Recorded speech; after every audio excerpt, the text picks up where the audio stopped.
Good evening. This is Sheffield Live, and you're watching Guest with Nazir. Today, we are honored that we have studio guest Mohammed Mahroof. He has qualified as first Asian chartered surveyor, and we welcome our guest. Welcome, Mahroof. Thank you very much, Nazir. Thank you very much for joining me today. No problem. And this show is about your introduction and also your professional life and some information about your professional qualification and experience. Fine. So could you please tell us about your qualification and your background? Basically, where my background started was I got involved in property probably at a very early age, which was around about 8 or 10. And the reason for getting involved in that is because I grew up in Attercliffe. My father came there in 1956. And we were being CPO'd, which is a compulsory purchase order for people who do not know what that is.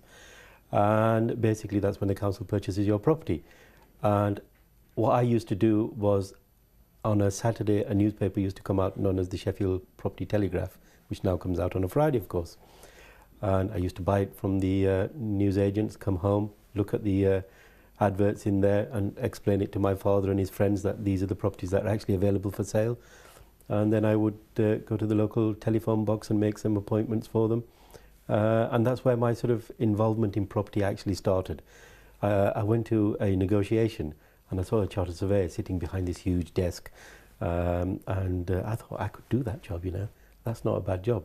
Anyhow, that's where my sort of initial beginnings in property, or the seed for property, was actually sown. So I went through school, I did my O-levels. I went into the sixth form, did A-levels, and then tried to get a place at university. And most of the places I got at university were for doing accounting and business, because my father understood accounting and business. So you completed your university education here in Sheffield? I did, yes. I went to Sheffield Polytechnic and completed my BSc honours in urban land economics. And that gave me an exemption in terms of the surveying profession. And following that, my first job was with the Valuation Office, the Inland Revenue's Valuation Office. In Doncaster, I stayed there for a fairly short time. Following that, I then came to the council, because the council was a very nice place to actually do your diary. So the way you qualify is you do your 4-year degree and you do 2 years worth of diary, and then you sit an exam and then you become chartered. So which year you joined Sheffield City Council? 1988. And how long you worked there? I worked there for 22 years in the end. And the intention was I wasn't going to be there for more than 4 or 5 years. The intention was I was finish my diary and then move into the private sector. But what changed in the local authority was that soon after I joined, there was a recession, then obviously followed by an upturn in the market. A lot of the surveyors actually left the council, and therefore there was opportunities to actually start rising in terms of postings, and I ended up becoming a senior surveyor. Following that, I became the principal surveyor. Following that, I became assistant head of property, and finally, when I left the city council, I was the head of property. So what was the job role and what was involved in it? Everything to do with property. I mean, the way I describe this, that everybody has an opinion on property. Whether you rent something, whether you're buying something, whether you're running a business from it, everybody has a connection with property. And the best way to probably describe what property, or what this profession does, it gets involved in every part of that process. So most people will understand property by when they purchase their property and there's a mortgage valuation that's done. That's their first interaction with a surveyor. But surveyors get involved in everything, from pure land to developing land to regeneration, and all. It's very difficult to describe, but it can take over an hour. But it is a very good question that you asked there as well. What is a chartered surveyor? And a lot of people, when you try to explain to them, always associate us with estate agents. There's a big difference between us and estate agents. And when you try to explain that to people, it's very hard for them to understand, because sometimes they operate out of the same business. But a surveyor takes 6 years to qualify. We have to do 20 hours of CPD as well to keep that, keep our knowledge fresh. So gave me a huge impetus in terms of recognition in the property world, because I think I was one of the first Asian chartered surveyors, which came to me as a surprise in this city in particular, but there wasn't that many in the country when I qualified. And following that, obviously, it gained you recognition, because the profession was, you always stood out in the profession. So you opened the gates for the youngsters? I hope so. I hope so. I mean, there's a few more people coming through now. But what it did for me was it gave me the recognition which I probably wouldn't have got otherwise. So I've done a lot of work with other organisations since then as well. So what is your present role and your organisation? My present role is I'm a consultant with Mark Jenkinson, and I get involved in predominantly regeneration issues, planning issues, difficult types of land assembly exercises, and generally things that other people will find not difficult, because you've got to be a long time in the profession to start understanding these things, but people do get there. But when you've been there a long time and people have seen you in the property profession, they start to believe the fact that you do know what you're talking about, and obviously you do, but I always underplay that. You have mentioned a very interesting terminology, regeneration, because for our viewers, so just to make them a very easy definition, how you will define what is the regeneration? The regeneration in simplest terms is when you look around yourself. You look at Meadowhall, or somewhere like Meadowhall that was regenerated out of steelworks. You wouldn't recognise the area now. There are retail outlets, there's offices, there's housing, etc. So basically, regeneration, which is what we're going through in this city. Can we say it's a cosmetic surgery of old building? No. It's more than that. I think it's a lot more than that. Regeneration is in its totality is changing the face of an area. Regeneration in the smaller format, I would agree with you, is changing a building. So regeneration can be simply as refurbishing a couple of properties and bringing them back into use again, or creating a whole new concept like a new shopping centre, a new transport interchange, a new housing estate. These are all classified as regeneration, and generally it's a mix of all the three that I've just talked about that come together in regeneration terms. So it means you foresee the future of the property also, that once it's had been, the surgery is completed, what will be the investment, what kinds of jobs will be created, Absolutely. and how it will impact upon the economy and the local economy. I think the two important things that you've touched upon there is employment and the economy. Regeneration is a key driver for both of those elements. If you bring in new companies into the area, you bring new housing into an area, and you do a lot of things like that. I mean, I'll just take, for example, Attercliffe, which I'm involved with, is going through regeneration. Your offices are there. What we're trying to do is we're trying to bring, a lot of people are working together. Housing has left the area. A lot of retailers have left the area. The idea is to bring all these people back into the area, and once all this starts coming in, that is when an area starts to regenerate itself. You look at some of the areas in the country, you see huge amounts of regeneration, acres and acres of regeneration take place. But what is the key thing that regeneration does spark is an employment rise. You can get a lot more jobs into an area if you create the regeneration climate. So it means our country needs more regeneration? Absolutely, and I've been talking about this for quite some time. I've talked to politicians, I've talked to various other people. I've seen your number of articles in the newspapers about regeneration and your work. So now we proceed to totally different subject. Okay. Because when we talk about chartered surveyors, so one concept comes in your mind all of a sudden, that is surveying the property. Yes. So how you differentiate different survey in the property terminology, and how they affect the buyer or any person who is taking on the lease? I think surveying or valuation, which is what you're touching upon there, is a wide scope. I mean, you could be valuing a huge, big shopping estate all the way down to a terraced house. So basically, each one of those areas has a specialism in it itself. So there's commercial valuations, there's residential valuations, there's leisure valuations, there's all sorts of different types of valuations that you could do. So it starts from the extreme of billions to a £20,000 house. And I would imagine if I start with a £20,000 house, basically what you'd be doing there, not that you can actually get one for 20, but just use that as an example. So if you're buying a residential house, when you apply for a mortgage, your mortgage provider will ask you to have would ask you to have a valuation carried out. And there are basically three types of valuation that you can have carried out on your property. One is a simple valuation, which basically gives you a description of the property, highlights a few issues that may be pretty evident quite quickly, and they will put a value on it. So that is the basic valuation that you can possibly have on a residential property. The middle one, or a little bit more detailed, is the house buyer's report, which is a lot more detailed, and it will offer you a lot more in terms of advice in buying the property, in terms of difficulties with the property. And of course, a valuation will come at the end of that. The third one, and the most comprehensive, is a building survey.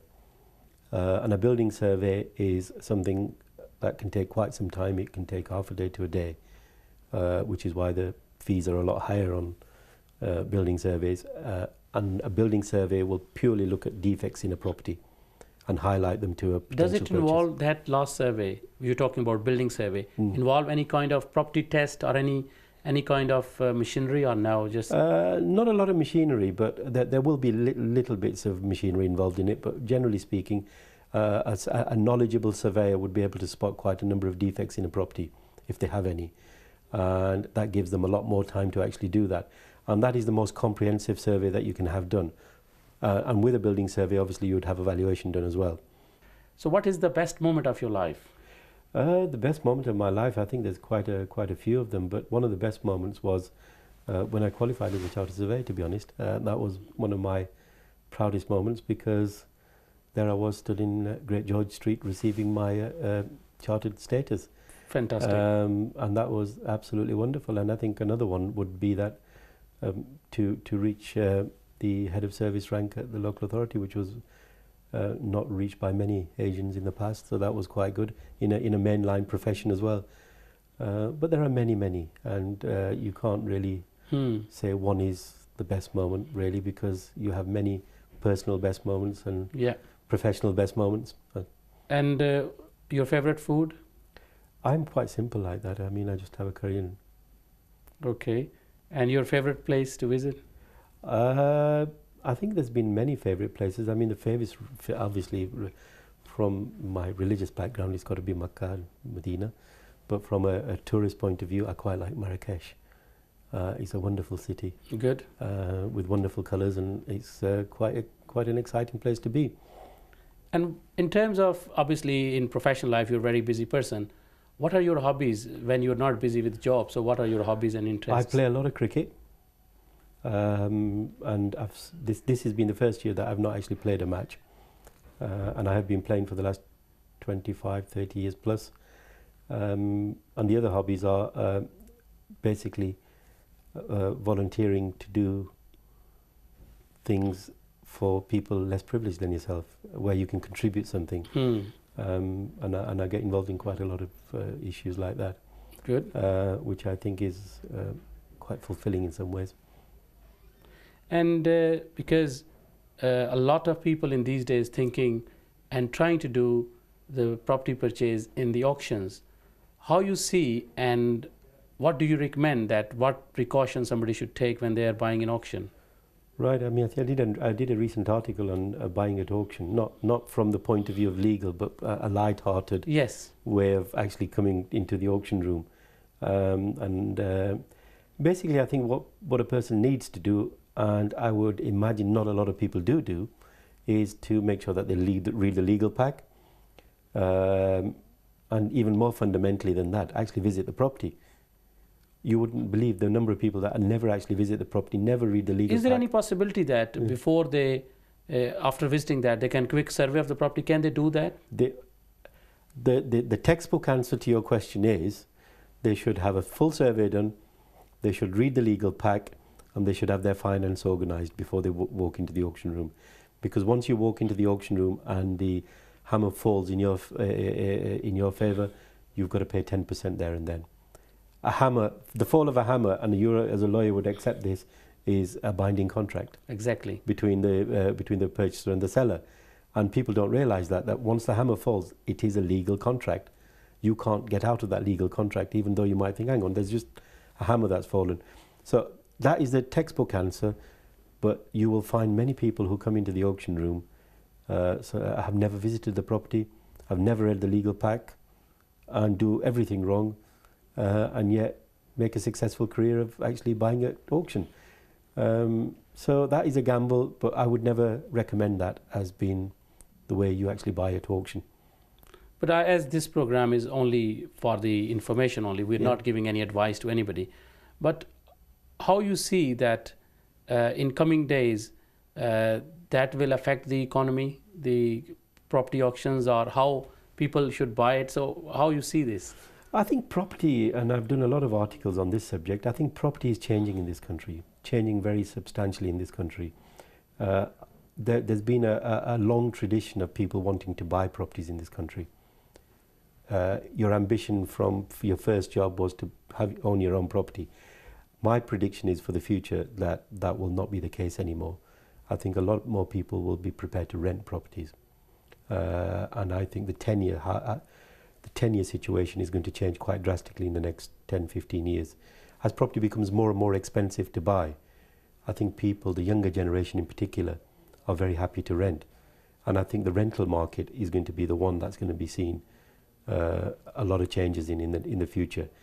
Because the social sector can't cope with it, I think the private rented sector is going to rise in the next 10, 20 years. And your prediction to purchase a property at this time is right, or how you see that? I think if you're in a privileged enough position to be able to afford to buy a property, then I think these sort of opportunities are fairly rare.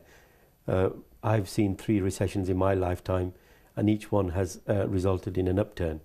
And there's no reason to suggest that this wouldn't happen here as well.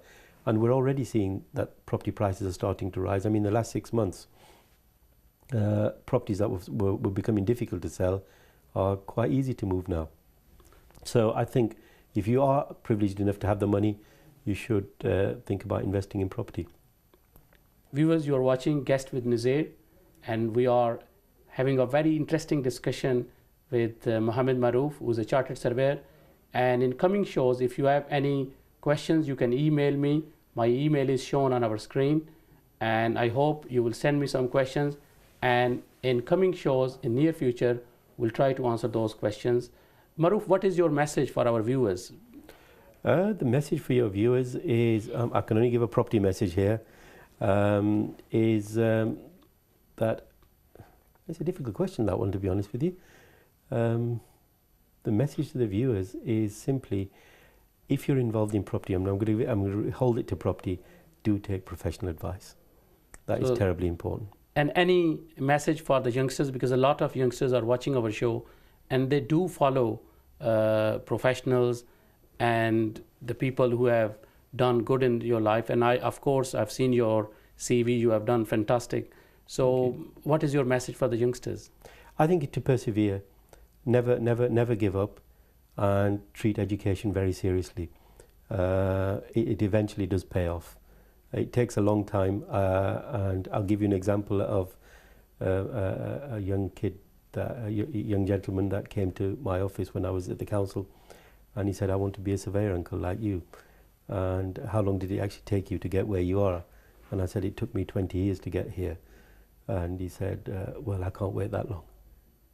Patience, perseverance, and continuing with your education is terribly important for youngsters. The professions, there's numerous professions out there, and you should pick the profession that you enjoy doing, not the profession that you feel you ought to be doing. And that is the most important thing, because I think sometimes students or children are put under pressure to follow certain professions.